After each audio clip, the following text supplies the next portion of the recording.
안녕하십니까, 책돌이입니다. 오늘 소개해드릴 책은 내일을 바꾸는 인생 공부입니다. 출판사는 미디어숲, 저자는 신진상입니다. 저자 소개를 간단하게 하겠습니다. 신진상, 신문사와 잡지사에서 기자 생활을 하다가 오랜 시간 강사로 일하며 많은 학생을 명문대에 입학시켰다. 2004년 신문기자를 그만둔 뒤 논술 강사로 데뷔한 뒤에 지금까지 매년 1000여 권의 책을 읽는 다독가이다. 그럼 바로 본문을 보도록 하겠습니다.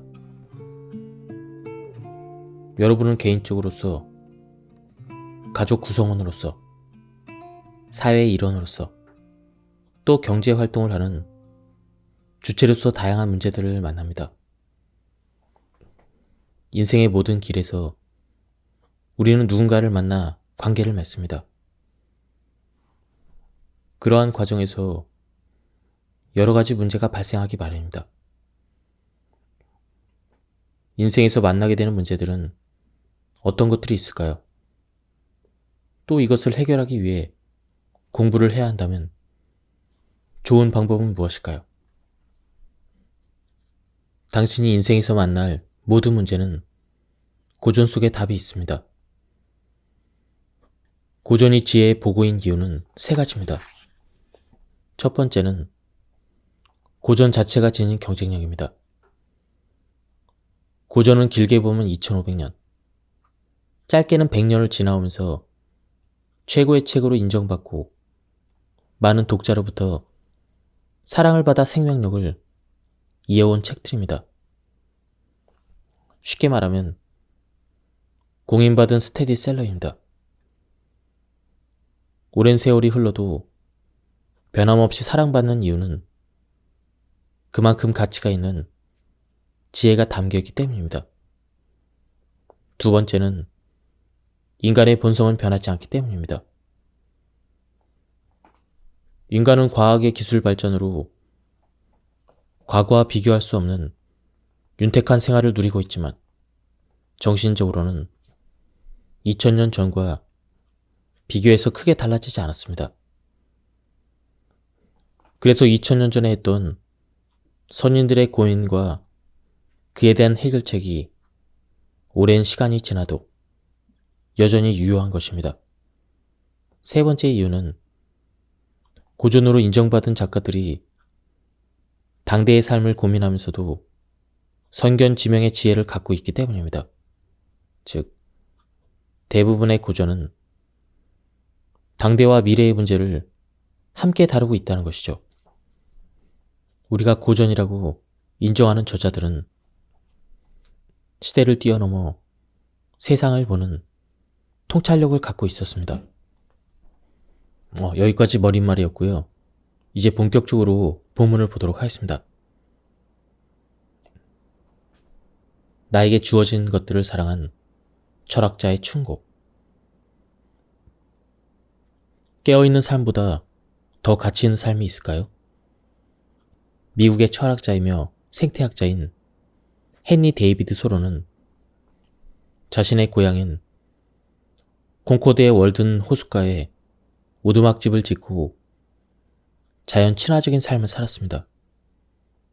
소로는 저서 월든에서 깨어있는 삶에 대해서 이렇게 말합니다.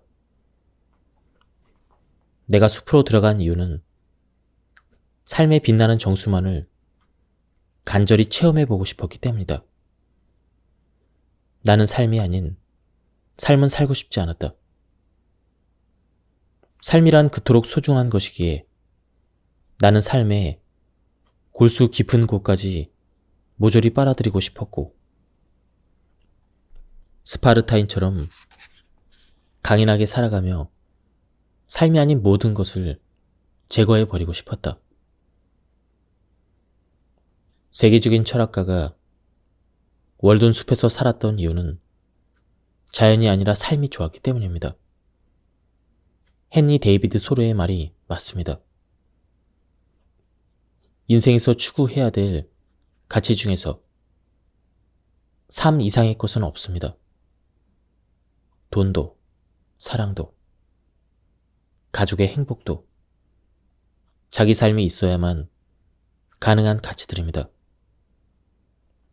행복이라는 가치를 추구하려면 그 전에 자기 삶부터 사랑해야 한다라는 서로의 가르침은 지금 이 시대에도 시사해 주는 바가 큽니다. 서로가 몸소 살았던 깨어있는 삶은 현대적으로 어떻게 해석할 수 있을까요? 우선 삶을 피폐하게 만드는 가치를 거부해야 합니다. 예를 들어 돈을 많이 버는 것은 현대 자본주의 사회에서 너무나 중요하지만 오로지 돈만 추구하며 모든 것을 돈의 잣대로 이해하려 든다면 가치 없는 삶이 될 수가 있습니다. 나와 내가 사랑하는 사람을 지켜줄 정도의 경제적인 부는 필요하지만 그 이전에 삶의 가치를 먼저 생각해야 합니다. 사람들은 저마다 최고라고 생각하는 가치관이 다릅니다. 사랑을 제일 중요한 가치로 여기는 사람, 돈을 최고로 생각하는 사람, 명예를 으뜸이라고 생각하는 사람, 모두 제각각이죠. 그런데 어떠한 하나의 가치에 너무 몰입해서 우위에 두는 삶은 바람직하지 않습니다. 부처를 만나면 부처를 죽이라는 도법 스님의 가르침은 자신의 삶을 옥죄는 모든 절대적인 가치를 거부하라는 뜻입니다. 설사 그것이 자신이 추구하는 최고의 가치일지라도 말이죠. 도법 스님이나 헨리 데이비드 소로 모두 같은 가치를 말합니다. 있는 그대로 자신의 삶을 사랑하라. 그것이 바로 깨어있는 삶이다. 깨어있는 삶은 자신의 생각을 깊이 성찰하고 분석해야 하며 그렇지 않으면 실수를 할 수 있다는 것을 말합니다. 세계적인 성공학자인 게리 바이너척은 자신의 책에서 성공한 사람들에게 꼭 필요한 자세 중 하나를 감사라고 말합니다. 저는 그의 말에 적극적으로 동의합니다. 매일 하루를 마무리하면서 그날에 감사한 일을 3가지 정도 적어보세요. 누군가에게 칭찬을 받았던 일도 좋지만 오늘 아침에도 눈부신 햇살을 보고 촉각으로 느낀 것도 감사하고 별일도 아닌 작은 일에 웃음이 터져 나왔다면 그것도 감사한 일입니다. 힘든 상황에서 긍정적인 일을 떠올리기란 쉽지 않을 수가 있습니다. 하지만 마음을 열고 자신의 내면을 들여다보면 감사할 것들은 아주 작은 것이라도 찾아낼 수가 있습니다. 인간은 무엇이 자신을 행복하게 하는지 잘 알고 있는 존재일까요? 이 질문에 대한 답변은 제가 아리스토텔레스라도 대답하기가 상당히 어려웠을 것 같습니다. 인간이 행복이라는 목적을 위해 탄생했다면 당연히 행복한 사람이 많아야 할 텐데 이 세상에는 불행한 사람이 더 많은 것 같습니다. 따라서 우리는 인간이 정말 자기 행복이 무엇인지를 아는 존재인지에 대한 의문을 품게 됩니다. 행복이 인생의 목적이라면 인간은 무엇이 자신에게 행복을 주는지 알아야 합니다. 당뇨 환자에게 아이스크림은 현재 행복을 줄지 모르지만 장기적으로는 건강을 해치는 원인이 됩니다. 마약에 중독된 사람들의 행복은 지속되지 않습니다. 여기서 우리는 삶에서 너무나 중대한 가치관을 하나 얻을 수가 있습니다. 바로 행복에는 장기 행복과 단기 행복이 있다는 점입니다. 사람이 진정으로 행복해지려면 단기 행복이 아닌 장기 행복을 추구해야 된다는 것입니다. 아리스토텔레스가 인간만이 행복해질 수 있다고 말한 이유는 인간만이 미래를 생각하며 현재의 고통과 그리고 고생을 감내할 수 있는 능력이 있기 때문일 수 있습니다. 맹자는 진심편에서 이렇게 말합니다. 맹자가 말하길 군자에게 세 가지 즐거움이 있으나 천하의 왕 노릇하는 것은 여기에 들어있지 않다. 부모가 모두 생존해 계시고 형제가 아무 탈 없이 있는 것이 첫 번째 즐거움이고 우러러 하늘에 부끄럽지 않고 구버보와 인간에 부끄럽지 않은 것이 두 번째 즐거움이요. 천하의 영재를 얻어서 교육하는 것이 세 번째 즐거움이니 군자에게 세 가지 즐거움이 있으나 천하의 왕노릇함은 여기에 들어있지 않다. 천하의 왕노릇하는 것을 즐거움으로 생각하는 것은 절대주의적 삶을 추구하는 것입니다. 모든 사람이 똑같은 꿈을 꾸며 그 길을 향해 나아갈 때 그들에게 주어진 길은 절대주의로 나아갑니다. 하지만 모든 사람이 다 왕이 될 수는 없습니다. 비록 내가 왕이 아니어도 부모 형제가 건강하고 죄를 짓지 않고 떳떳하게 살며 공부하면서 얻은 지식을 누군가에게 나눠주는 삶은 행복한 인생이라고 할 수 있습니다.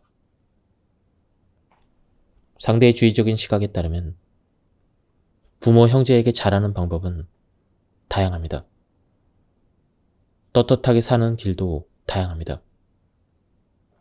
공부하는 과정도 주체에 따라 상황에 따라 얼마든지 다양할 수가 있습니다. 절대적인 진리를 추구하지는 않지만 적어도 내가 하는 일들이 하늘에 비추어 떳떳하다면 그 후에 내가 하는 수많은 일도 얼마든지 타당성을 얻을 수가 있습니다. 그러므로 인간은 주어진 운명을 받아들이는 게 아니라 다양한 선택지 중에서 자신에게 맞는 길을 선택할 수 있다는 것이 맹자의 가르침에서 얻을 수 있는 교훈입니다. 이는 서양 고전에서도 찾아볼 수가 있습니다.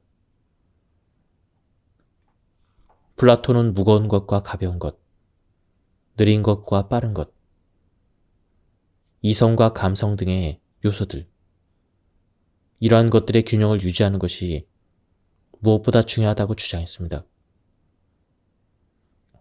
절대적인 진리를 찾으려 하지 말고 그렇다고 상대주의에 경도돼서 허무주의의 늪에도 빠지지 말며 적절하게 균형 있는 삶을 추구해야 합니다.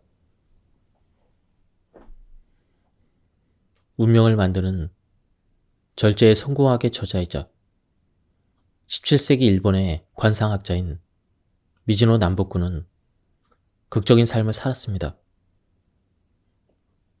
그는 운명을 공부해야겠다고 결심하고 전국을 돌아다녔습니다. 처음에는 미용사의 제자가 되어 3년간 사람의 얼굴 모양을 연구했습니다. 그 다음에 3년은 목욕탕에서 일하며 사람의 몸을 관찰했고 마지막 3년은 화장터에서 일하며 죽은 사람의 골격을 연구했습니다. 9년간의 관찰 수업은 미즈노 남보쿠를 관상가로 거듭나게 했습니다. 그가 말하는 성공의 비결은 절제입니다. 그리고 절제가 필요한 것이 바로 식사입니다. 그는 절대 배부르게 먹지 말라고 조언합니다.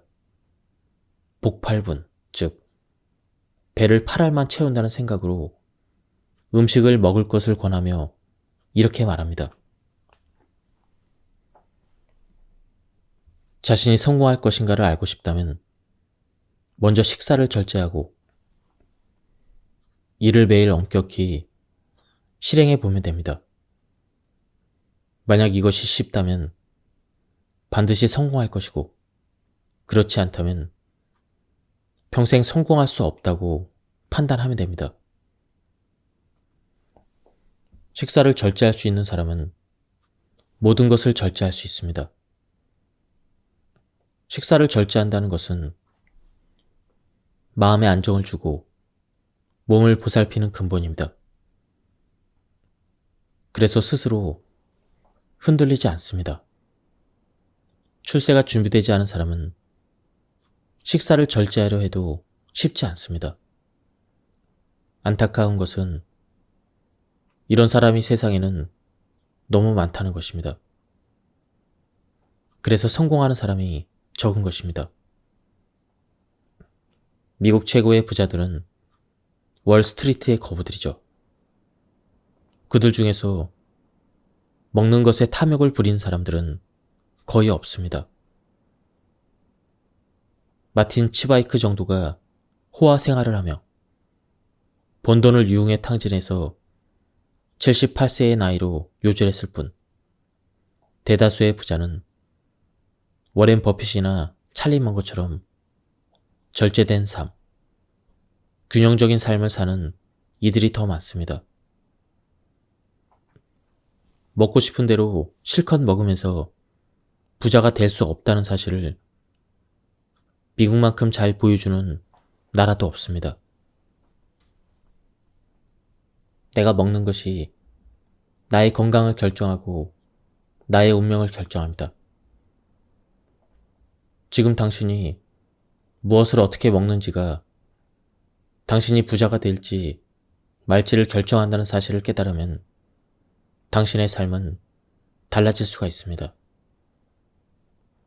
승려이자 명상가이며 평화운동가인 틱 나타는 몸을 건강히 유지하는 것은 나무와 구름을 비롯한 우주의 모든 것에 대한 감사의 표시다라고 말했습니다. 건강은 가장 큰 선물입니다. 내 몸의 경외심을 느끼고 자신의 건강을 돌보기를 바랍니다. 소피의 선택이라는 영화를 본 적이 있나요? 윌리엄 스타이런의 원작 소설을 영화화한 파큘라 감독의 이 영화는 당대 최고의 여배우 메릴 스트립이 출연할 정도로 유명한 작품입니다. 아우슈비츠 수용소에 갇힌 여자 주인공 소피는 유대인은 아니었지만 그녀의 가족은 폴란드 민족주의자였습니다. 아우슈비츠 수용소에서 유대인만 학살당한 게 아닙니다. 소련군, 집시, 그리고 히틀러가 점령했던 지역에서 반항하는 정치범, 그가 살려둘 가치가 없다고 판단한 독일인 장애인과 동성애자들도 가스실로 끌려갔습니다.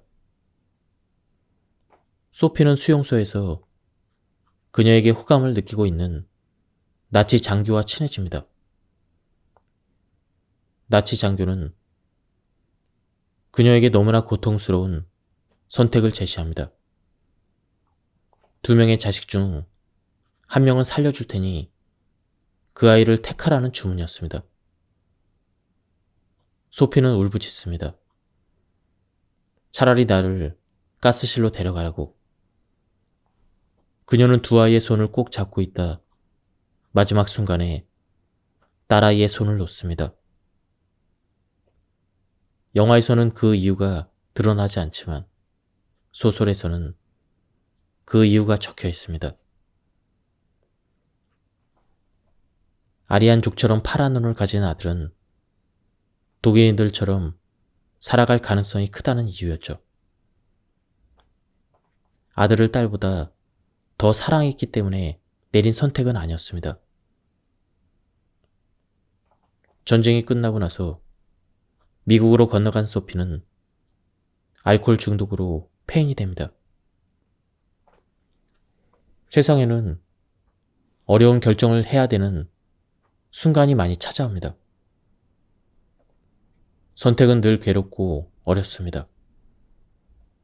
어떤 결과가 다가올지 모르기 때문이죠. 이럴 때 고전은 예측 가능한 조언을 해줍니다. 논어에서는 궁즉선, 그리고 선즉변을 말합니다. 궁즉선은 궁한 상태를 벗어나기 위해 선택을 해야 된다는 것이고, 선즉변은 선택을 하면 목표를 이루기 위해 변화가 일어난다는 말입니다. 궁한 상태를 벗어나기 위한 소피의 선택은 그녀를 폐인으로 만들었습니다. 물론 소피의 선택은 가장 극단적인 상황에서 내릴 수밖에 없는 결정이었습니다. 인생은 선택의 연속입니다. 공자는 4글자로 선택의 방법론을 정리합니다. 공자가 말하길 군자는 그릇이 아니다. 그릇이 선택의 기준이나 원칙과 무슨 관계가 있을까요? 나는 불안할 때 논어를 읽는다의 저자 판덕은 공자의 가르침을 미국의 경제 전문가 나심 탈레브에 져서 안티프레질과 연관을 지어 해석합니다. 공자가 말하는 군자는 안티프레질, 즉 더 단단한 그릇이 되어야 한다는 것이죠.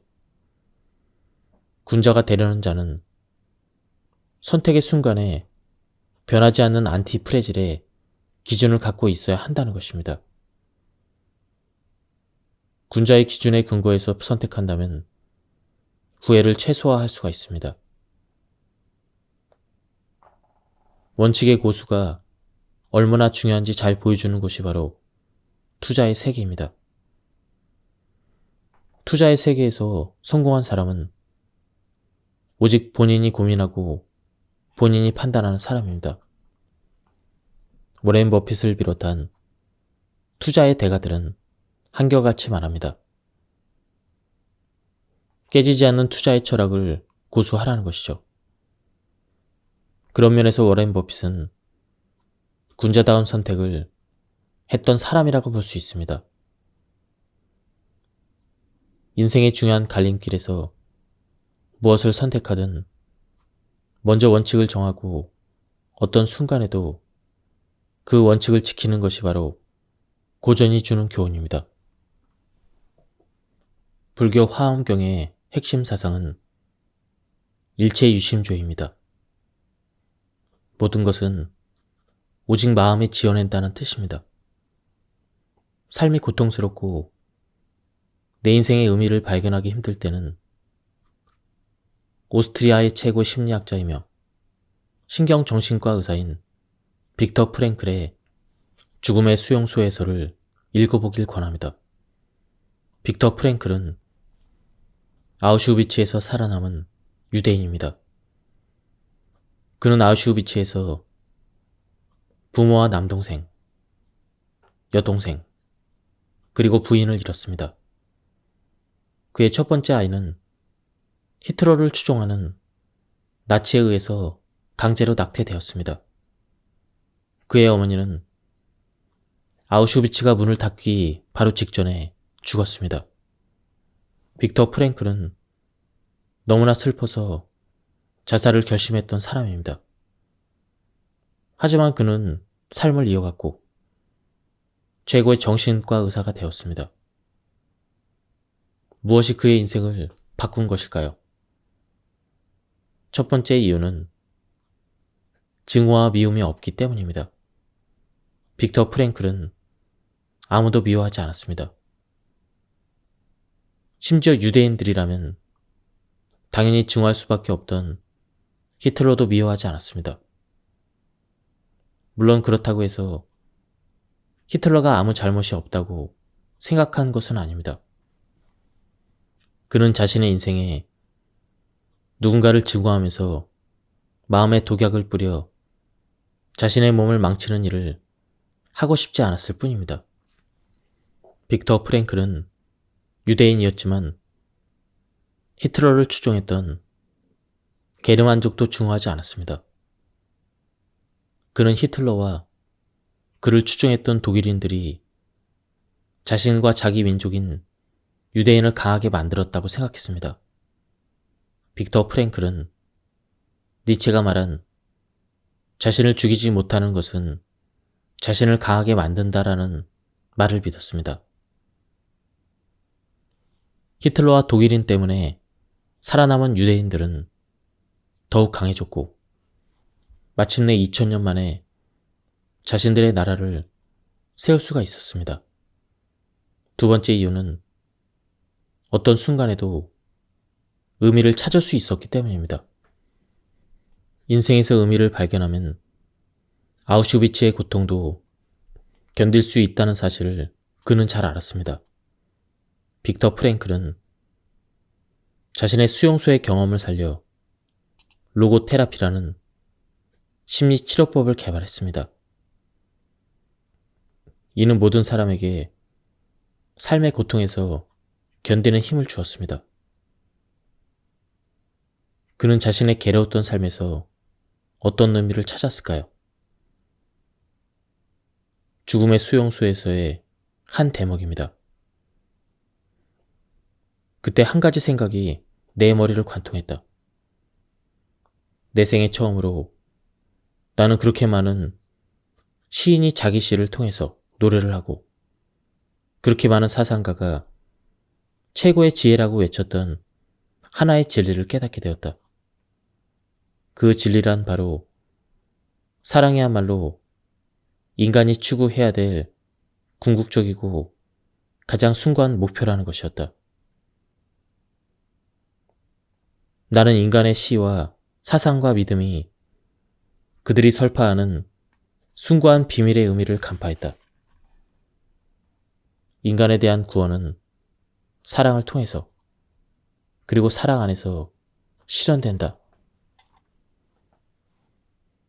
인간의 고통은 사랑으로 치유될 수 있다는 사실을 그는 인간 이하의 삶을 살았던 수용소에서 깨달았습니다.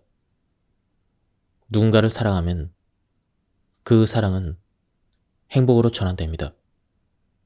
현대인은 사랑을 너무 하지 않아서 문제입니다.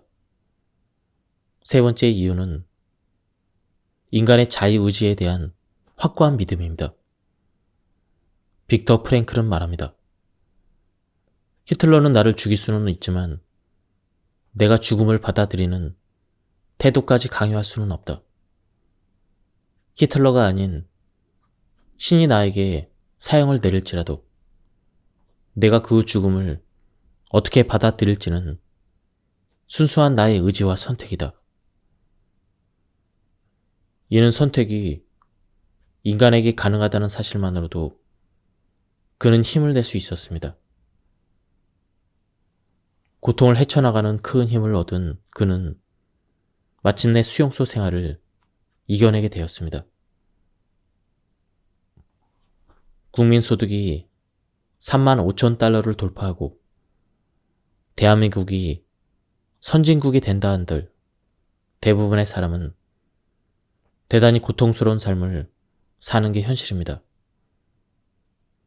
그런 고통 속에서 의미, 사랑, 선택의 자유라는 세 명제를 기억하고 자기 삶에 적용할 수 있다면 어떤 고통도 견딜 수 있는 게 인간이라는 점을 빅터 프랭클은 자신의 책과 수많은 환자의 치료 경험을 통해 증명하고 있습니다.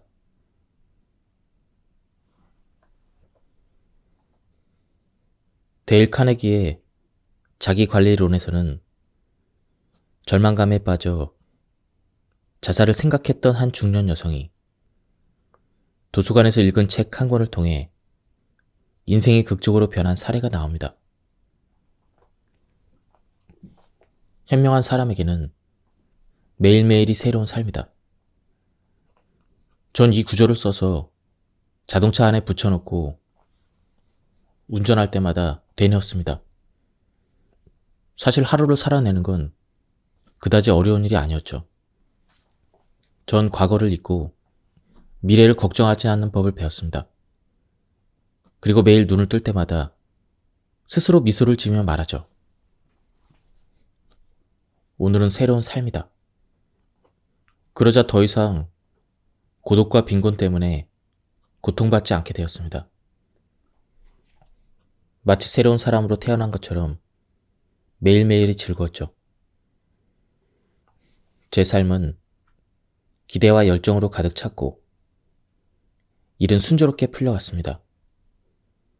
이제 저는 삶에서 일어날지 모를 어떤 문제도 두려워하지 않습니다. 미래는 아직 두려워할 필요가 없으니까요. 매일 하루씩 최선을 다해 살아가는 겁니다. 현명한 사람에게는 매일매일이 새로운 삶이거든요. 매일매일 새로운 삶을 살기 위해 고전 독서에 도전해보는 것은 어떨까요? 삶의 활력소가 될 것입니다. 책 한 권으로 사람의 인생이 달라질까? 이런 의심이 들 수도 있겠지만 동서양의 고전 저자들은 그럴 수 있다고 말합니다. 도전하는 공부는 삶의 활력소도 되어줄 수가 있습니다. 다음은 습관에 대한 부분입니다. 공자는 습관에 대해서 이렇게 강조했습니다. 사람들은 비슷한 습성을 갖고 태어나지만 습관으로 달라진다. 습관이 중요한 이유는 사고가 습관을 만드는 게 아니라 습관이 사고를 만들기 때문입니다. 사람들은 무언가 습관이 되면 편해집니다. 그러면 습관대로 살고 생각하고 행동하게 됩니다.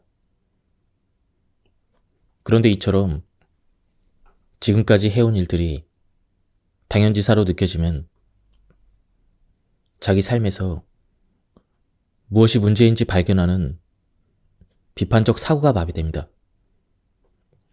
비판적 사고의 마비는 무엇이 옳고 무엇이 그른지, 무엇이 내게 필요하고 무엇을 해서는 안 되는지 등에 대한 감각을 사라지게 합니다. 지금까지 해온 그대로 길들게 되는 것이죠.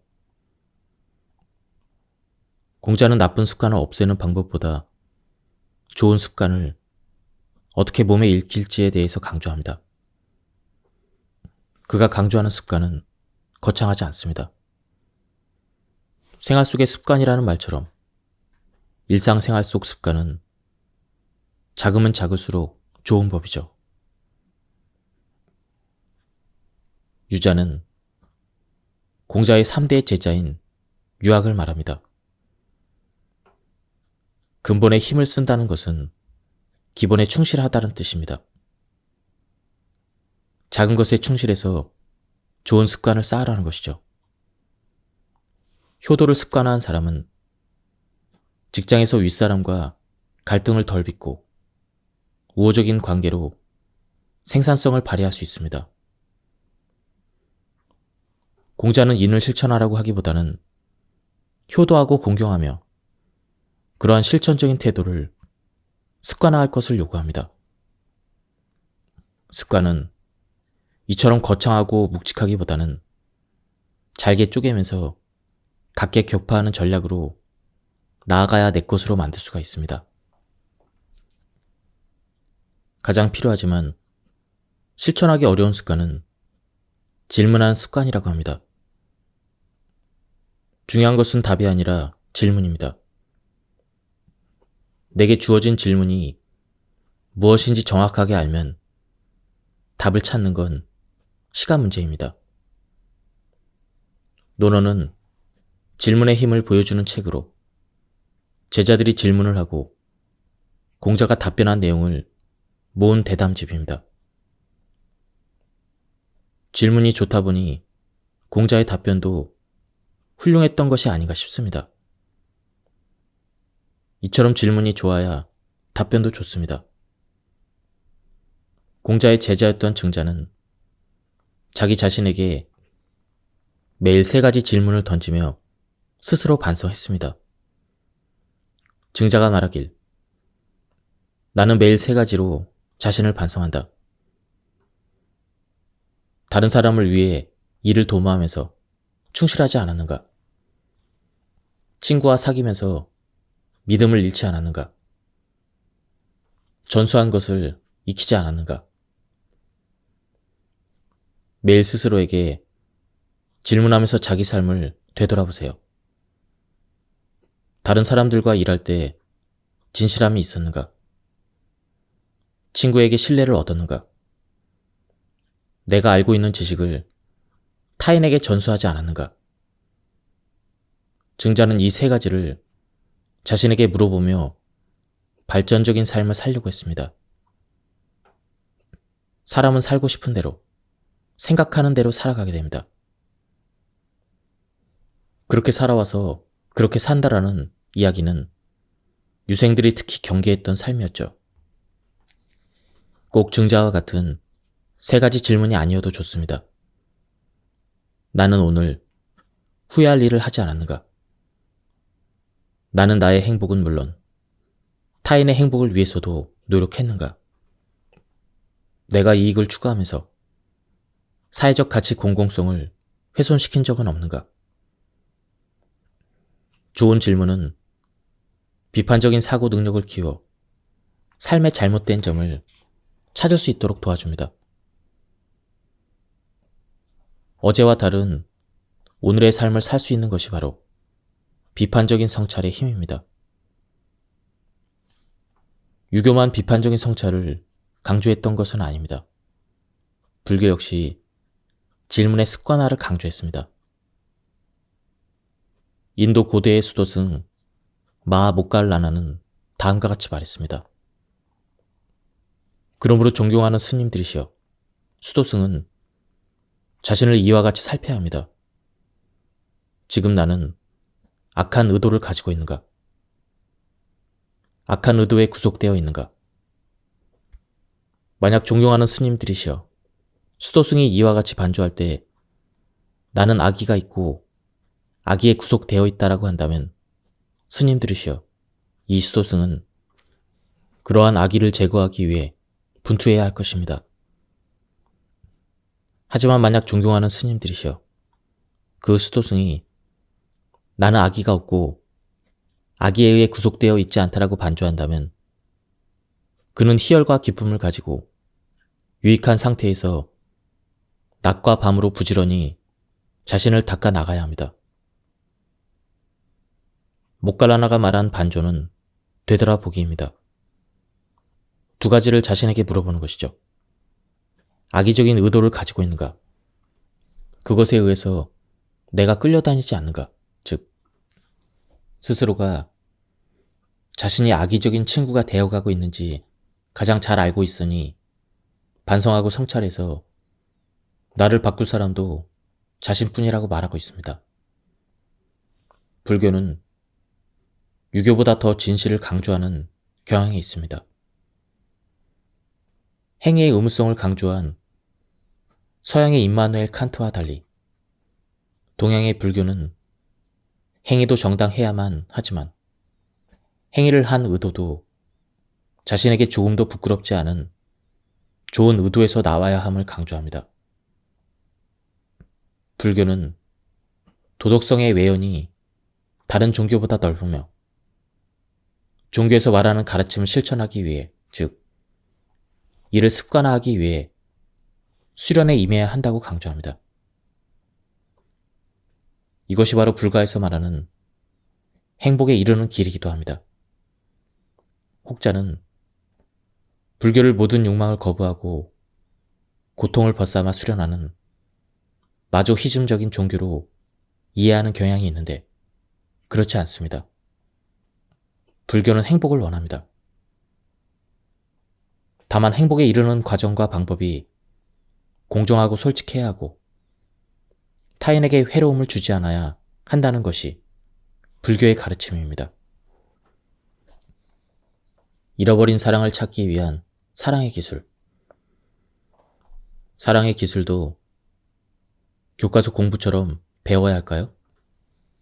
아니면 사랑은 인간의 본성이기 때문에 따로 배울 필요가 없을까요? 20세기 최고의 심리학자로 꼽히는 에리 프롬은 대표작 사랑의 기술에서 단언합니다. 사랑은 타고나는 게 아니라 배우는 것이다. 20세기에 쓰인 책으로 아직 고전이라는 이름을 붙이기에는 이를 수도 있겠지만 사랑에 관한 책 중에서 이보다 더 훌륭한 책은 없다고 생각합니다. 에리 프롬은 사랑은 사람들이 배워야 하는 기술에 가깝다고 말합니다. 그러나 현대인들은 누구나 사랑을 갈망하지만 정작 사랑에 대해서는 잘 모릅니다. 몇 가지 이유가 있죠.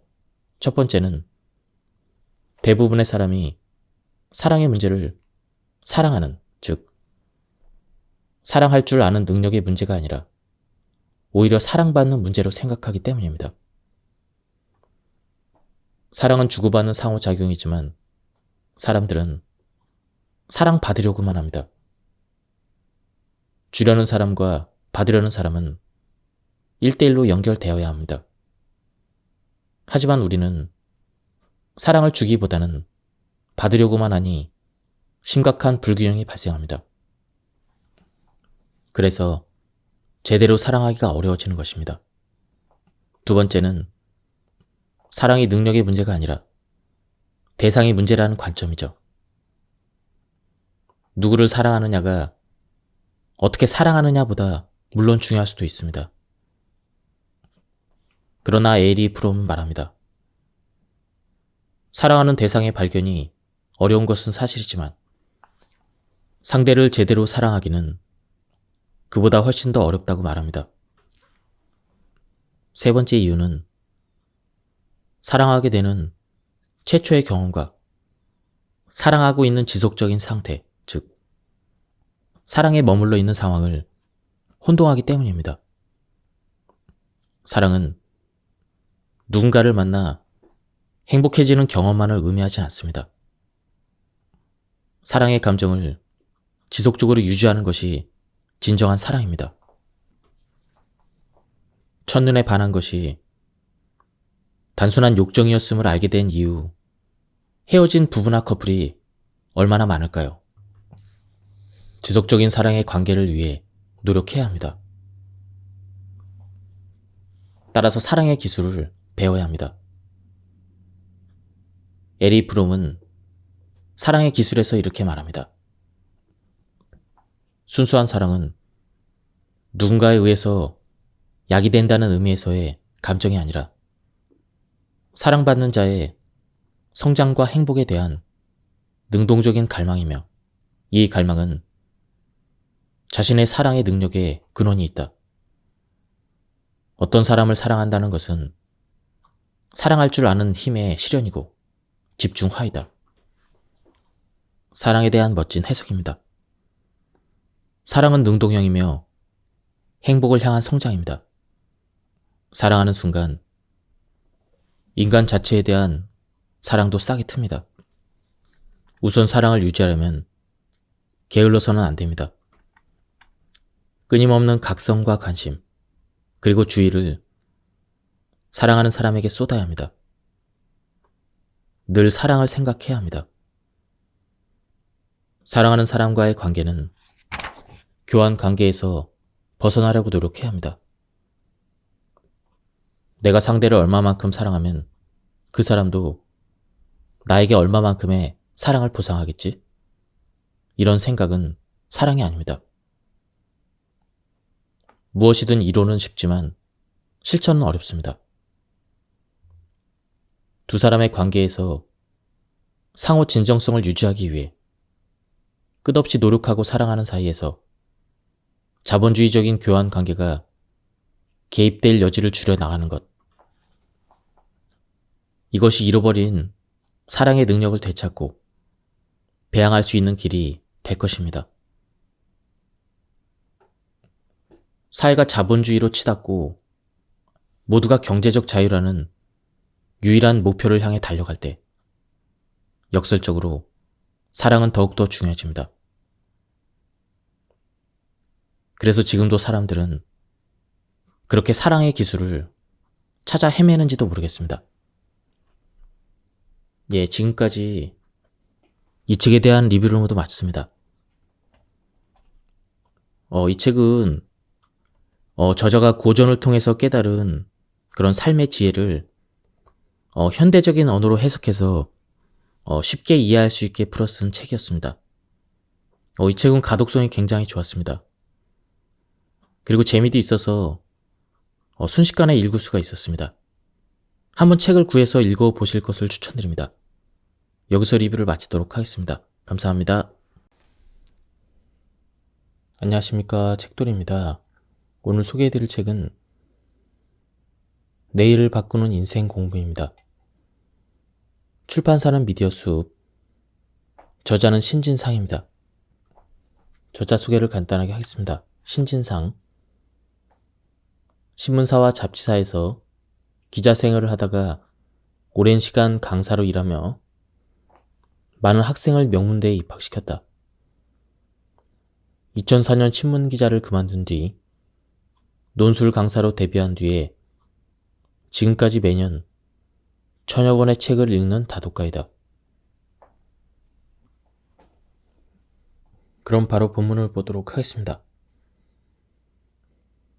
여러분은 개인적으로서, 가족 구성원으로서, 사회의 일원으로서, 또 경제활동을 하는 주체로서 다양한 문제들을 만납니다. 인생의 모든 길에서 우리는 누군가를 만나 관계를 맺습니다. 그러한 과정에서 여러 가지 문제가 발생하기 마련입니다. 인생에서 만나게 되는 문제들은 어떤 것들이 있을까요? 또 이것을 해결하기 위해 공부를 해야 한다면 좋은 방법은 무엇일까요? 당신이 인생에서 만날 모든 문제는 고전 속에 답이 있습니다. 고전이 지혜의 보고인 이유는 세 가지입니다. 첫 번째는 고전 자체가 지닌 경쟁력입니다. 고전은 길게 보면 2500년, 짧게는 100년을 지나오면서 최고의 책으로 인정받고 많은 독자로부터 사랑을 받아 생명력을 이어온 책들입니다. 쉽게 말하면 공인받은 스테디셀러입니다.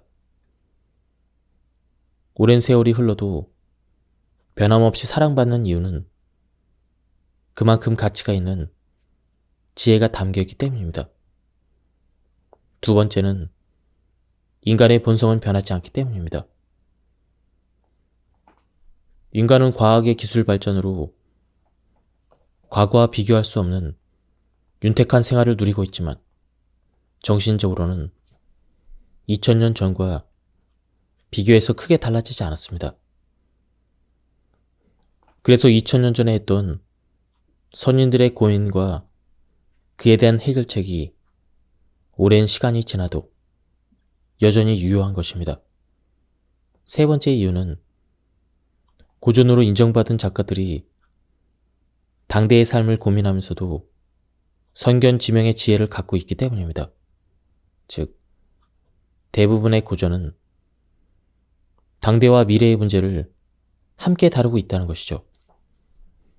우리가 고전이라고 인정하는 저자들은 시대를 뛰어넘어 세상을 보는 통찰력을 갖고 있었습니다.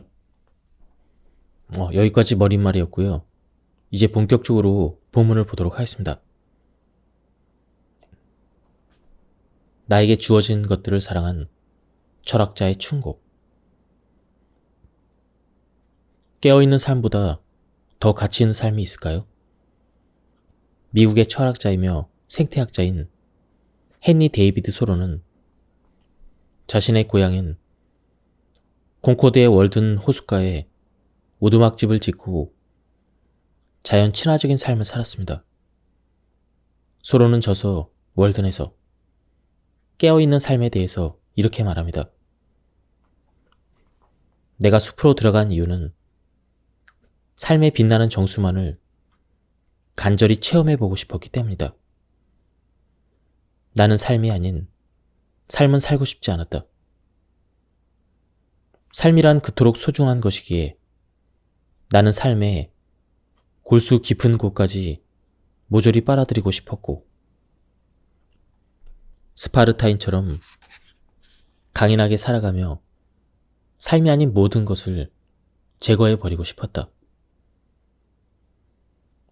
세계적인 철학가가 월든 숲에서 살았던 이유는 자연이 아니라 삶이 좋았기 때문입니다. 헨리 데이비드 소로의 말이 맞습니다. 인생에서 추구해야 될 가치 중에서 삶 이상의 것은 없습니다. 돈도, 사랑도, 가족의 행복도, 자기 삶이 있어야만 가능한 가치들입니다. 행복이라는 가치를 추구하려면 그 전에 자기 삶부터 사랑해야 한다라는 소로의 가르침은 지금 이 시대에도 시사해 주는 바가 큽니다. 소로가 몸소 살았던 깨어있는 삶은 현대적으로 어떻게 해석할 수 있을까요? 우선 삶을 피폐하게 만드는 가치를 거부해야 합니다.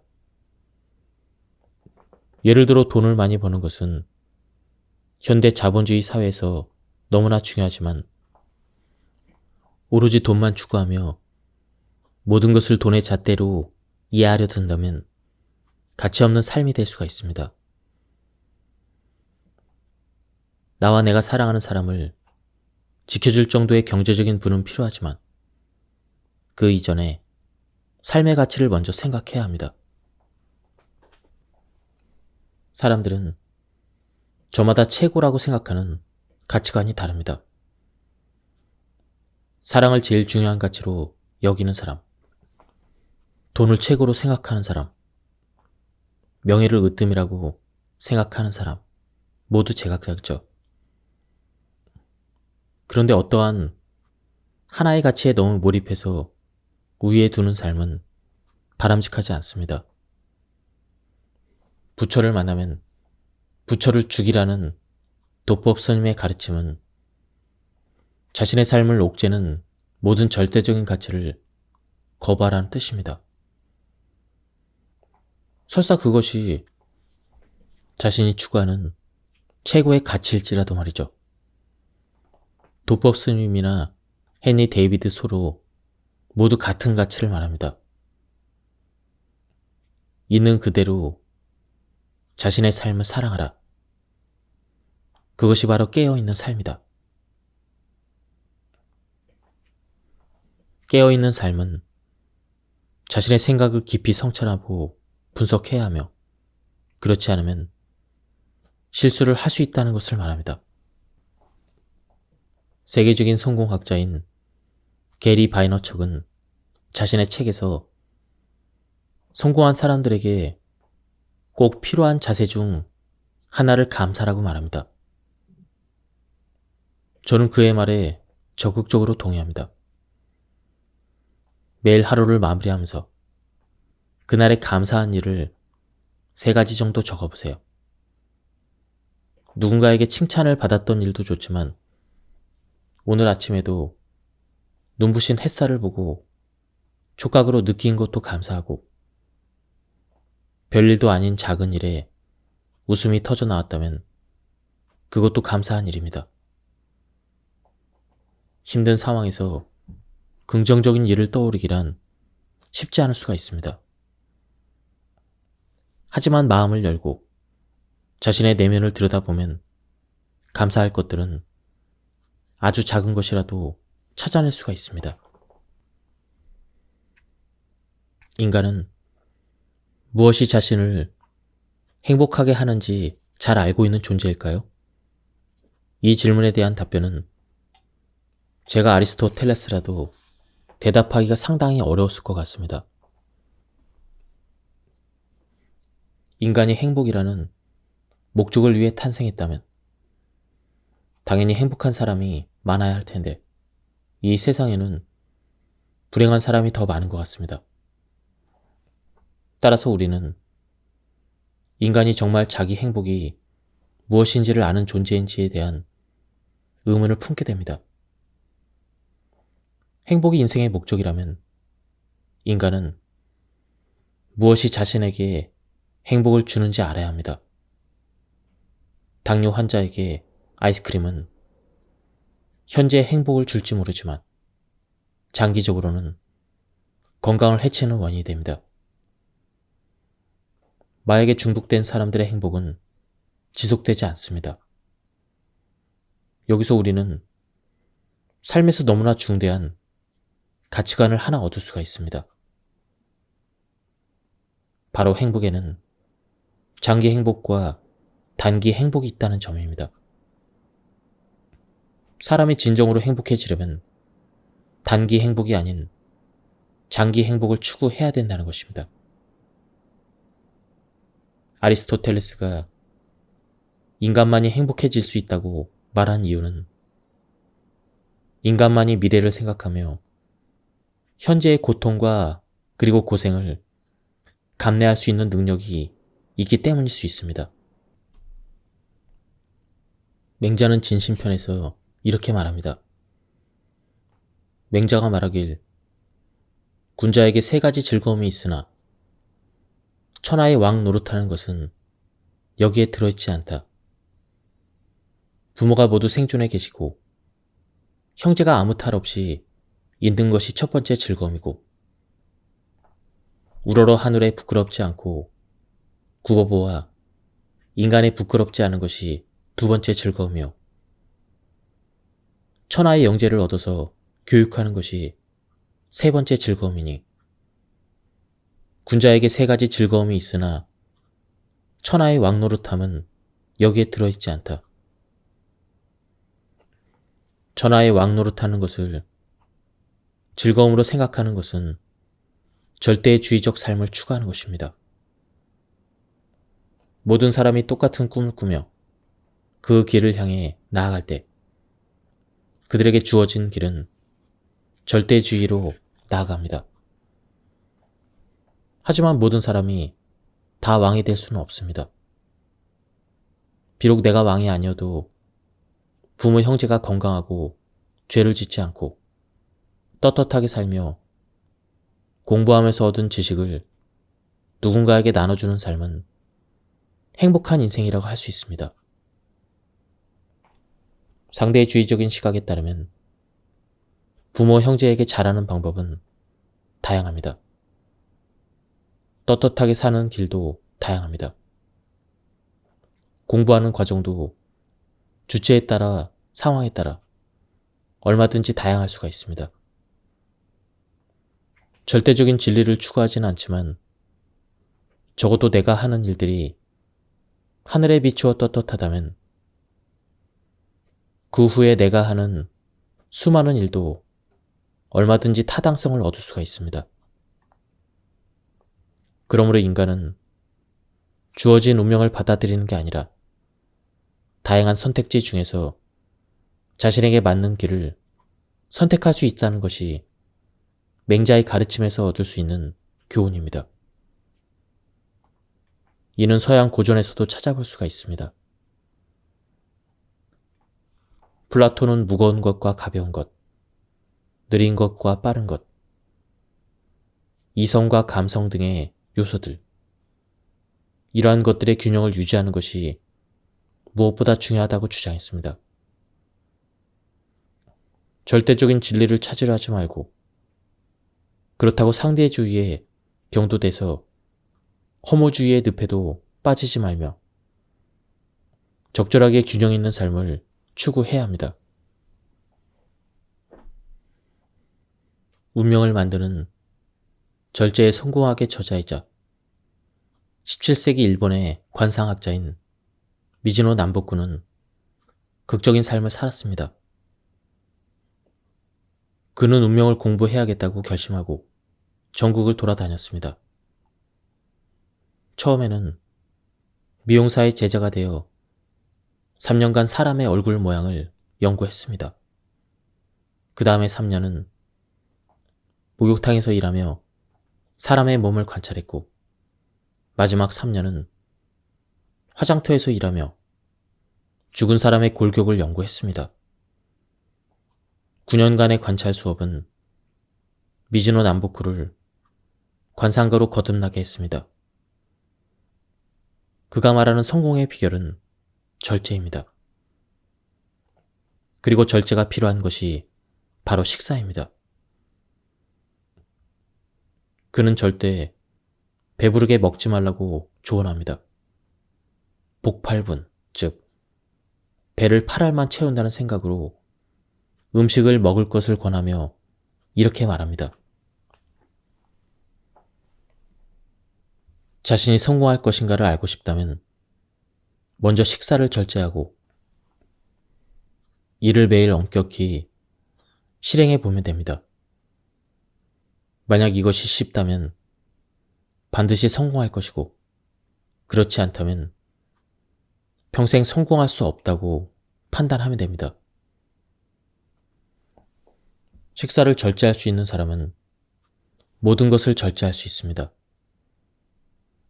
식사를 절제한다는 것은 마음에 안정을 주고 몸을 보살피는 근본입니다. 그래서 스스로 흔들리지 않습니다. 출세가 준비되지 않은 사람은 식사를 절제하려 해도 쉽지 않습니다. 안타까운 것은 이런 사람이 세상에는 너무 많다는 것입니다. 그래서 성공하는 사람이 적은 것입니다. 미국 최고의 부자들은 월스트리트의 거부들이죠. 그들 중에서 먹는 것에 탐욕을 부린 사람들은 거의 없습니다. 마틴 치바이크 정도가 호화 생활을 하며 번 돈을 유흥에 탕진해서 78세의 나이로 요절했을 뿐 대다수의 부자는 워렌 버핏이나 찰리 먼거처럼 절제된 삶, 균형적인 삶을 사는 이들이 더 많습니다. 먹고 싶은 대로 실컷 먹으면서 부자가 될 수 없다는 사실을 미국만큼 잘 보여주는 나라도 없습니다. 내가 먹는 것이 나의 건강을 결정하고 나의 운명을 결정합니다. 지금 당신이 무엇을 어떻게 먹는지가 당신이 부자가 될지 말지를 결정한다는 사실을 깨달으면 당신의 삶은 달라질 수가 있습니다. 승려이자 명상가이며 평화운동가인 틱 나타는 몸을 건강히 유지하는 것은 나무와 구름을 비롯한 우주의 모든 것에 대한 감사의 표시다라고 말했습니다. 건강은 가장 큰 선물입니다. 내 몸의 경외심을 느끼고 자신의 건강을 돌보기를 바랍니다. 소피의 선택이라는 영화를 본 적이 있나요? 윌리엄 스타이런의 원작 소설을 영화화한 파큘라 감독의 이 영화는 당대 최고의 여배우 메릴 스트립이 출연할 정도로 유명한 작품입니다. 아우슈비츠 수용소에 갇힌 여자 주인공 소피는 유대인은 아니었지만 그녀의 가족은 폴란드 민족주의자였습니다. 아우슈비츠 수용소에서 유대인만 학살당한 게 아닙니다.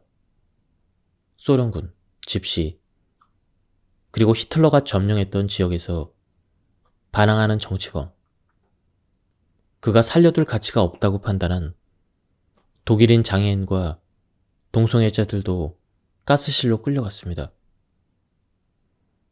소피는 수용소에서 그녀에게 호감을 느끼고 있는 나치 장교와 친해집니다.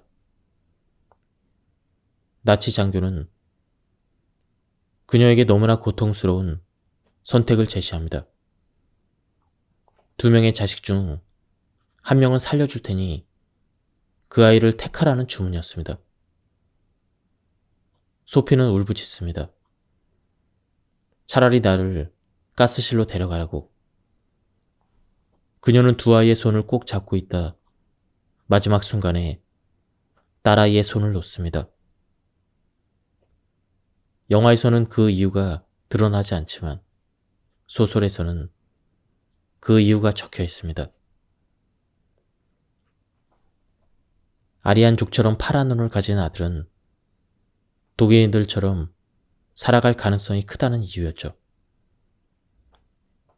아들을 딸보다 더 사랑했기 때문에 내린 선택은 아니었습니다.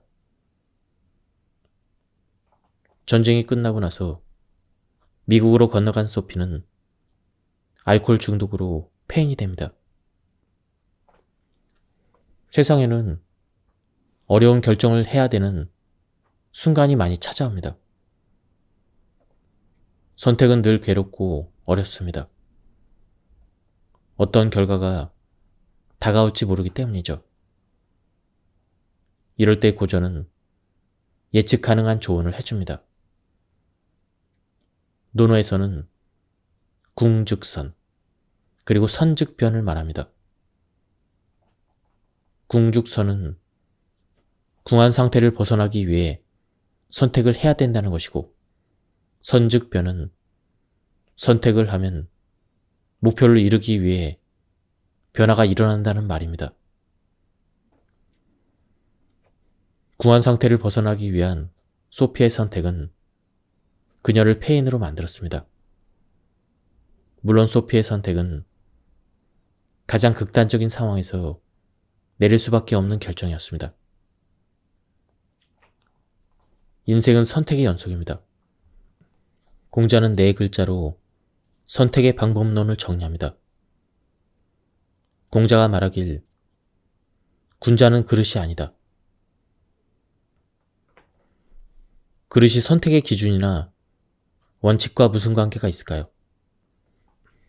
나는 불안할 때 논어를 읽는다의 저자 판덕은 공자의 가르침을 미국의 경제 전문가 나심 탈레브에 져서 안티프레질과 연관을 지어 해석합니다. 공자가 말하는 군자는 안티프레질, 즉 더 단단한 그릇이 되어야 한다는 것이죠. 군자가 되려는 자는 선택의 순간에 변하지 않는 안티프레질의 기준을 갖고 있어야 한다는 것입니다. 군자의 기준에 근거해서 선택한다면 후회를 최소화할 수가 있습니다. 원칙의 고수가 얼마나 중요한지 잘 보여주는 곳이 바로 투자의 세계입니다. 투자의 세계에서 성공한 사람은 오직 본인이 고민하고 본인이 판단하는 사람입니다. 워렌 버핏을 비롯한 투자의 대가들은 한결같이 말합니다. 깨지지 않는 투자의 철학을 고수하라는 것이죠. 그런 면에서 워렌 버핏은 군자다운 선택을 했던 사람이라고 볼 수 있습니다. 인생의 중요한 갈림길에서 무엇을 선택하든 먼저 원칙을 정하고 어떤 순간에도 그 원칙을 지키는 것이 바로 고전이 주는 교훈입니다. 불교 화엄경의 핵심 사상은 일체유심조입니다. 모든 것은 오직 마음이 지어낸다는 뜻입니다. 삶이 고통스럽고 내 인생의 의미를 발견하기 힘들 때는 오스트리아의 최고 심리학자이며 신경정신과 의사인 빅터 프랭클의 죽음의 수용소에서를 읽어보길 권합니다. 빅터 프랭클은 아우슈비츠에서 살아남은 유대인입니다. 그는 아우슈비츠에서 부모와 남동생, 여동생, 그리고 부인을 잃었습니다. 그의 첫 번째 아이는 히틀러를 추종하는 나치에 의해서 강제로 낙태되었습니다. 그의 어머니는 아우슈비츠가 문을 닫기 바로 직전에 죽었습니다. 빅터 프랭클은 너무나 슬퍼서 자살을 결심했던 사람입니다. 하지만 그는 삶을 이어갔고 최고의 정신과 의사가 되었습니다. 무엇이 그의 인생을 바꾼 것일까요? 첫 번째 이유는 증오와 미움이 없기 때문입니다. 빅터 프랭클은 아무도 미워하지 않았습니다. 심지어 유대인들이라면 당연히 증오할 수밖에 없던 히틀러도 미워하지 않았습니다. 물론 그렇다고 해서 히틀러가 아무 잘못이 없다고 생각한 것은 아닙니다. 그는 자신의 인생에 누군가를 증오하면서 마음에 독약을 뿌려 자신의 몸을 망치는 일을 하고 싶지 않았을 뿐입니다. 빅터 프랭클은 유대인이었지만 히틀러를 추종했던 게르만족도 증오하지 않았습니다. 그는 히틀러와 그를 추종했던 독일인들이 자신과 자기 민족인 유대인을 강하게 만들었다고 생각했습니다. 빅터 프랭클은 니체가 말한 자신을 죽이지 못하는 것은 자신을 강하게 만든다라는 말을 믿었습니다. 히틀러와 독일인 때문에 살아남은 유대인들은 더욱 강해졌고 마침내 2000년 만에 자신들의 나라를 세울 수가 있었습니다. 두 번째 이유는 어떤 순간에도 의미를 찾을 수 있었기 때문입니다. 인생에서 의미를 발견하면 아우슈비츠의 고통도 견딜 수 있다는 사실을 그는 잘 알았습니다. 빅터 프랭클은 자신의 수용소의 경험을 살려 로고테라피라는 심리치료법을 개발했습니다. 이는 모든 사람에게 삶의 고통에서 견디는 힘을 주었습니다. 그는 자신의 괴로웠던 삶에서 어떤 의미를 찾았을까요? 죽음의 수용소에서의 한 대목입니다. 그때 한 가지 생각이 내 머리를 관통했다. 내 생애 처음으로 나는 그렇게 많은 시인이 자기 시를 통해서 노래를 하고 그렇게 많은 사상가가 최고의 지혜라고 외쳤던 하나의 진리를 깨닫게 되었다. 그 진리란 바로 사랑이야말로 인간이 추구해야 될 궁극적이고 가장 숭고한 목표라는 것이었다. 나는 인간의 시와 사상과 믿음이 그들이 설파하는 숭고한 비밀의 의미를 간파했다. 인간에 대한 구원은 사랑을 통해서 그리고 사랑 안에서 실현된다. 인간의 고통은 사랑으로 치유될 수 있다는 사실을 그는 인간 이하의 삶을 살았던 수용소에서 깨달았습니다. 누군가를 사랑하면 그 사랑은 행복으로 전환됩니다. 현대인은 사랑을 너무 하지 않아서 문제입니다. 세 번째 이유는 인간의 자유의지에 대한 확고한 믿음입니다. 빅터 프랭클은 말합니다. 히틀러는 나를 죽일 수는 있지만 내가 죽음을 받아들이는 태도까지 강요할 수는 없다. 히틀러가 아닌 신이 나에게 사형을 내릴지라도 내가 그 죽음을 어떻게 받아들일지는 순수한 나의 의지와 선택이다. 이는 선택이 인간에게 가능하다는 사실만으로도 그는 힘을 낼 수 있었습니다.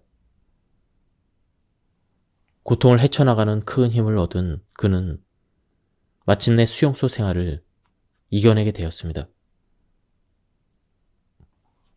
국민소득이 3만 5천 달러를 돌파하고 대한민국이 선진국이 된다 한들 대부분의 사람은 대단히 고통스러운 삶을 사는 게 현실입니다. 그런 고통 속에서 의미, 사랑, 선택의 자유라는 세 명제를 기억하고 자기 삶에 적용할 수 있다면 어떤 고통도 견딜 수 있는 게 인간이라는 점을 빅터 프랭클은 자신의 책과 수많은 환자의 치료 경험을 통해 증명하고 있습니다.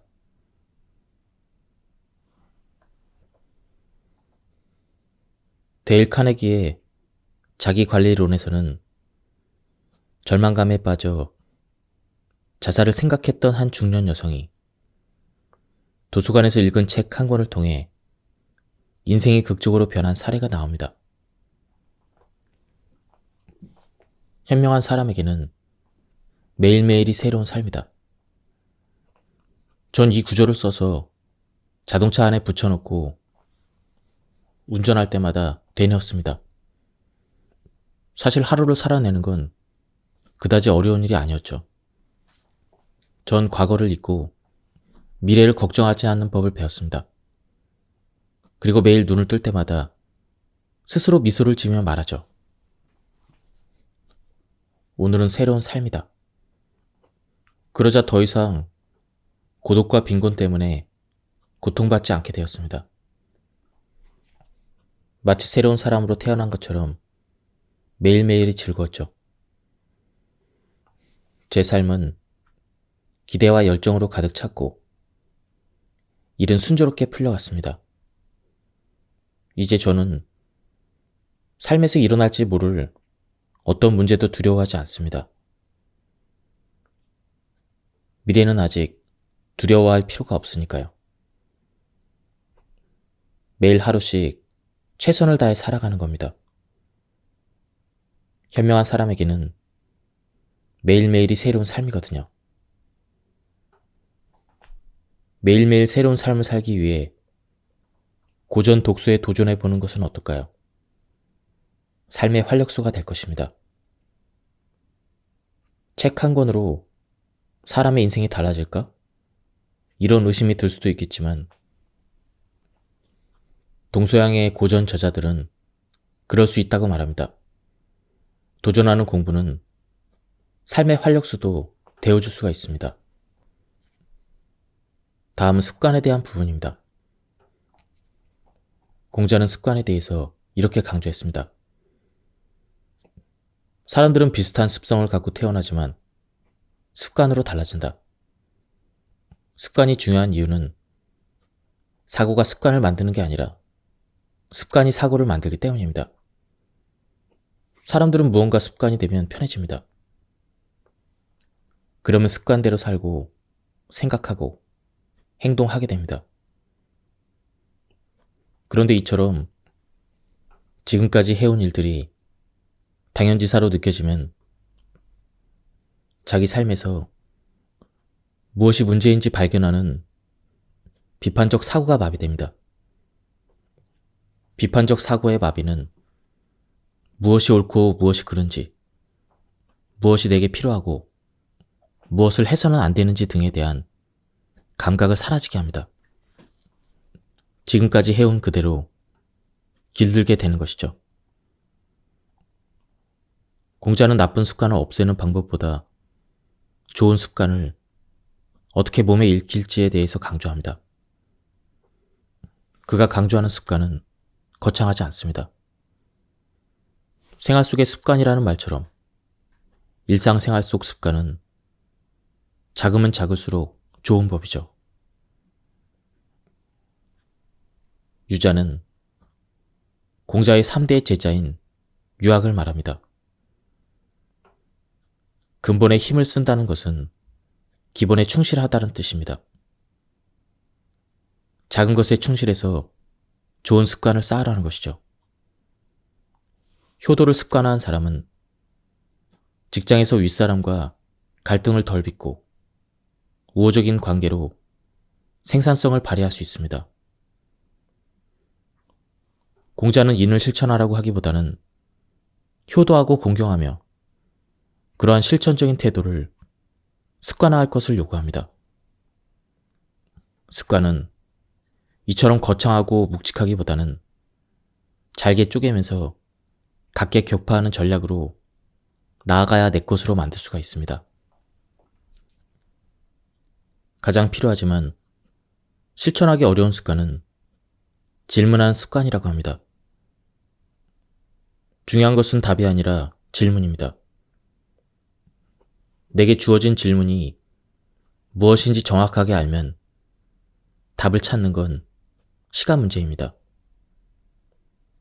논어는 질문의 힘을 보여주는 책으로 제자들이 질문을 하고 공자가 답변한 내용을 모은 대담집입니다. 질문이 좋다 보니 공자의 답변도 훌륭했던 것이 아닌가 싶습니다. 이처럼 질문이 좋아야 답변도 좋습니다. 공자의 제자였던 증자는 자기 자신에게 매일 3가지 질문을 던지며 스스로 반성했습니다. 증자가 말하길, 나는 매일 3가지로 자신을 반성한다. 다른 사람을 위해 일을 도모하면서 충실하지 않았는가? 친구와 사귀면서 믿음을 잃지 않았는가? 전수한 것을 익히지 않았는가? 매일 스스로에게 질문하면서 자기 삶을 되돌아보세요. 다른 사람들과 일할 때 진실함이 있었는가? 친구에게 신뢰를 얻었는가? 내가 알고 있는 지식을 타인에게 전수하지 않았는가? 증자는 이 3가지를 자신에게 물어보며 발전적인 삶을 살려고 했습니다. 사람은 살고 싶은 대로, 생각하는 대로 살아가게 됩니다. 그렇게 살아와서 그렇게 산다라는 이야기는 유생들이 특히 경계했던 삶이었죠. 꼭 증자와 같은 3가지 질문이 아니어도 좋습니다. 나는 오늘 후회할 일을 하지 않았는가? 나는 나의 행복은 물론 타인의 행복을 위해서도 노력했는가? 내가 이익을 추구하면서 사회적 가치 공공성을 훼손시킨 적은 없는가? 좋은 질문은 비판적인 사고 능력을 키워 삶의 잘못된 점을 찾을 수 있도록 도와줍니다. 어제와 다른 오늘의 삶을 살 수 있는 것이 바로 비판적인 성찰의 힘입니다.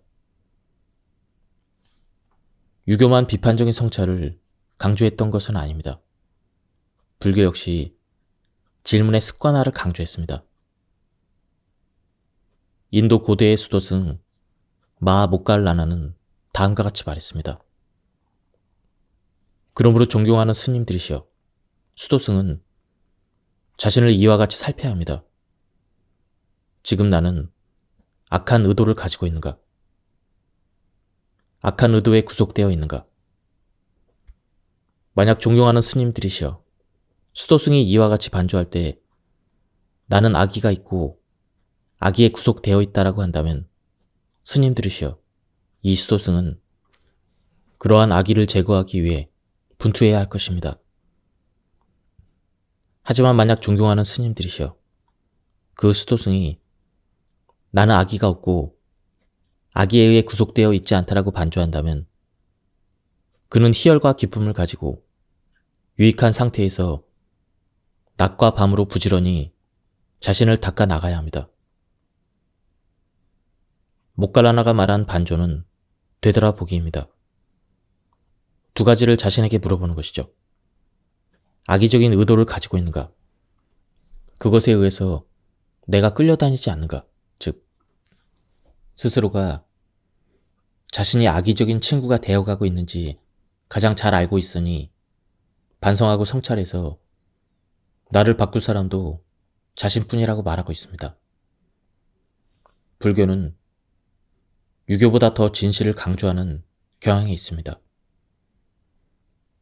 행위의 의무성을 강조한 서양의 임마누엘 칸트와 달리 동양의 불교는 행위도 정당해야만 하지만 행위를 한 의도도 자신에게 조금도 부끄럽지 않은 좋은 의도에서 나와야 함을 강조합니다.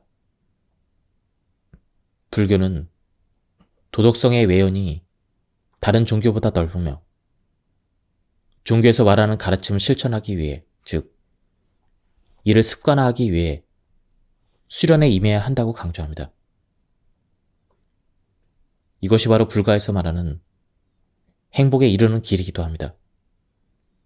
혹자는 불교를 모든 욕망을 거부하고 고통을 벗삼아 수련하는 마조히즘적인 종교로 이해하는 경향이 있는데 그렇지 않습니다.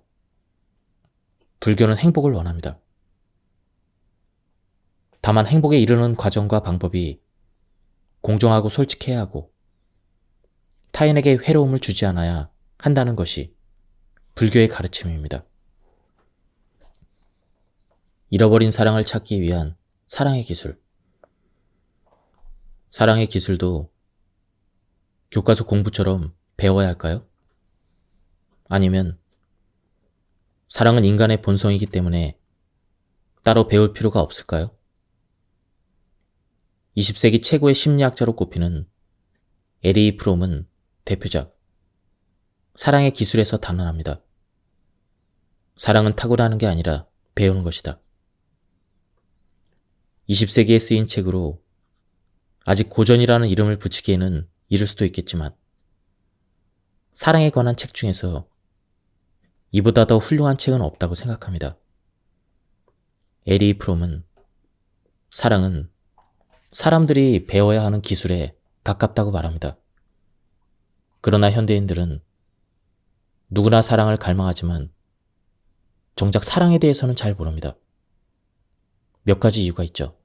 첫 번째는 대부분의 사람이 사랑의 문제를 사랑하는, 즉 사랑할 줄 아는 능력의 문제가 아니라 오히려 사랑받는 문제로 생각하기 때문입니다. 사랑은 주고받는 상호작용이지만 사람들은 사랑받으려고만 합니다. 주려는 사람과 받으려는 사람은 1대1로 연결되어야 합니다. 하지만 우리는 사랑을 주기보다는 받으려고만 하니 심각한 불균형이 발생합니다. 그래서 제대로 사랑하기가 어려워지는 것입니다. 두 번째는 사랑이 능력의 문제가 아니라 대상이 문제라는 관점이죠. 누구를 사랑하느냐가 어떻게 사랑하느냐보다 물론 중요할 수도 있습니다. 그러나 에리 프롬은 말합니다. 사랑하는 대상의 발견이 어려운 것은 사실이지만 상대를 제대로 사랑하기는 그보다 훨씬 더 어렵다고 말합니다. 세 번째 이유는 사랑하게 되는 최초의 경험과 사랑하고 있는 지속적인 상태, 즉 사랑에 머물러 있는 상황을 혼동하기 때문입니다. 사랑은 누군가를 만나 행복해지는 경험만을 의미하지 않습니다. 사랑의 감정을 지속적으로 유지하는 것이 진정한 사랑입니다. 첫눈에 반한 것이 단순한 욕정이었음을 알게 된 이후 헤어진 부부나 커플이 얼마나 많을까요? 지속적인 사랑의 관계를 위해 노력해야 합니다. 따라서 사랑의 기술을 배워야 합니다. 에리 프롬은 사랑의 기술에서 이렇게 말합니다. 순수한 사랑은 누군가에 의해서 야기된다는 의미에서의 감정이 아니라 사랑받는 자의 성장과 행복에 대한 능동적인 갈망이며 이 갈망은 자신의 사랑의 능력에 근원이 있다. 어떤 사람을 사랑한다는 것은 사랑할 줄 아는 힘의 실현이고 집중화이다. 사랑에 대한 멋진 해석입니다. 사랑은 능동형이며 행복을 향한 성장입니다. 사랑하는 순간 인간 자체에 대한 사랑도 싹이 틉니다. 우선 사랑을 유지하려면 게을러서는 안 됩니다. 끊임없는 각성과 관심, 그리고 주의를 사랑하는 사람에게 쏟아야 합니다. 늘 사랑을 생각해야 합니다. 사랑하는 사람과의 관계는 교환 관계에서 벗어나려고 노력해야 합니다. 내가 상대를 얼마만큼 사랑하면 그 사람도 나에게 얼마만큼의 사랑을 보상하겠지? 이런 생각은 사랑이 아닙니다. 무엇이든 이론은 쉽지만 실천은 어렵습니다.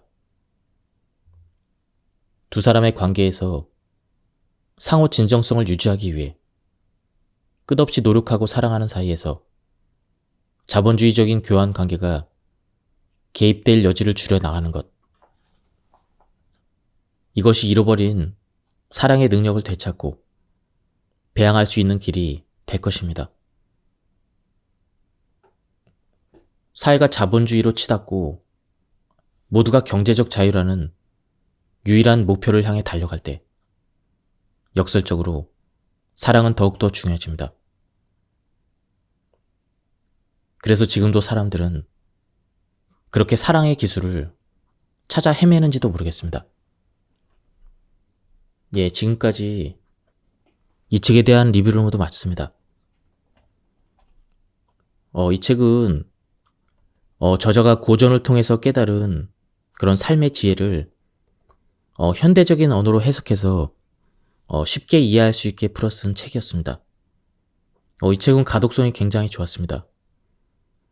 그리고 재미도 있어서 순식간에 읽을 수가 있었습니다. 한번 책을 구해서 읽어보실 것을 추천드립니다. 여기서 리뷰를 마치도록 하겠습니다. 감사합니다.